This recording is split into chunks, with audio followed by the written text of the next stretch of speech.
Kikembe duckling ni kikembe cha bata.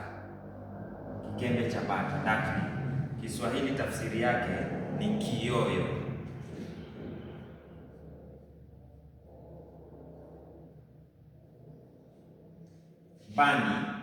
Bani ni mtoto wa sungura, tafsiri yake Kiswahili. Bani ni mtoto wa sungura, tafsiri yake Kiswahili ni kitungule.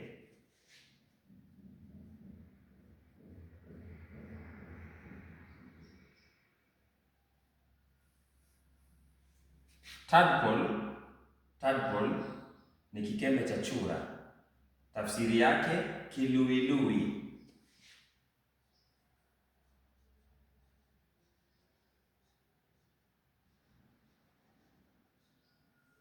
Colt ni mwanawe farasi.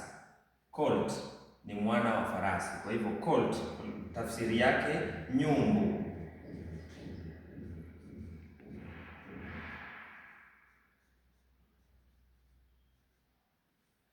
Puppy, mtoto wa mbwa. Mtazamaji, puppy ambaye tunawapenda sana, tumewafuga manyumbani. Pale kuna chiwawa, wale ambao ni wa kizungu, na kuna wale kina Bosco, wale mbwa wa kawaida. Puppy, mtoto wake mbwa, tunamhitaji katika lugha ya Kiswahili.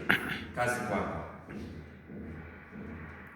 Kid ni mwanawe mbuzi, mtoto wa mbuzi ni kid, anaitwa kibui.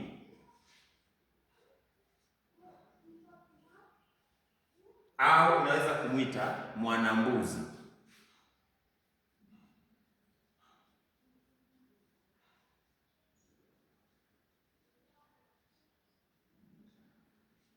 Calf ni mtoto wa ng'ombe, mwanawe ng'ombe tunamwita ndama.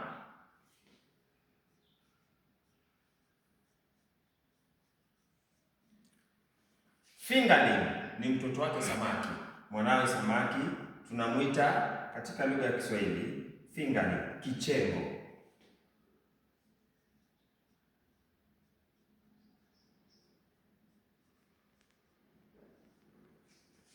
Kitten, mtoto wa paka.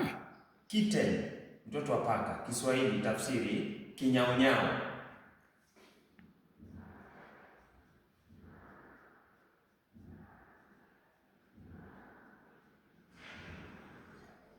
Kwa hivyo hadi kufikia pale sina la ziada, bali nashukuru sana kwa kunifuatilia. Pale YouTube ni I am Ivan Kenya kama kawaida. Like, follow, share, comment na hivyo vitu vizuri ambavyo mnaendelea kufanya. Asanteni sana kwa kunifuatilia na kunipiga jeki, kunisupport, na katika hali zote nashukuru. Nyinyi ni wa nguvu. Shabash.